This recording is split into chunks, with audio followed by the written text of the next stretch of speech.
კიდევ ერთი ძალიან მძიმე ამბავი შენი ცხოვრების, რომელზეც ზუსტად ვიცი, რომ არასოდეს არ გილაპარაკია და არ ვიცი რამდენად იციან გარშემოყოფებმაც, საკუთარმა გარშემოყოფებმაც. გადაცემა ხარ დამძიმდება ამდენი მძიმე.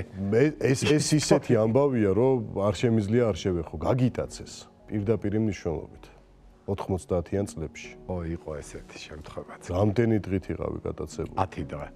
და ეს იყო გამოსასყიდის გამო. რამდენს ითხოვდნენ? ეს რაღაცა კუპონებთან და აი ამ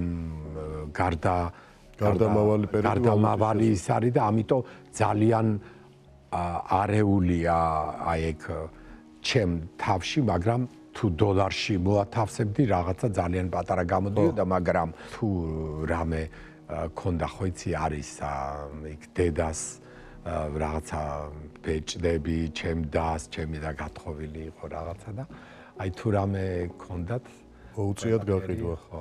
10 დღის მანძილზე იყავი ჩაკეტილ სივრცეში? კი.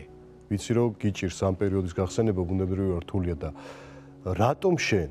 რატომ გახდი ობიექტი გამტაცებლების? რომ მამა ჩემი ძალიან ისეთი პიროვნება იყო.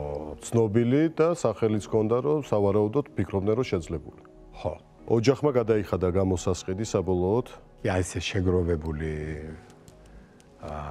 ოჯახის წევრების ხო, ყველას გაერთიანების შედეგად. რამე დაზიანება ხო არ მოგაყენეს ამ 10 დღის მანძილზე? არა. მაგრამ იმისა რომ მე 1-2 თვე დამჭირდა რეაბილიტირება. ხო, აი აზე რომ მოვსულიყავი.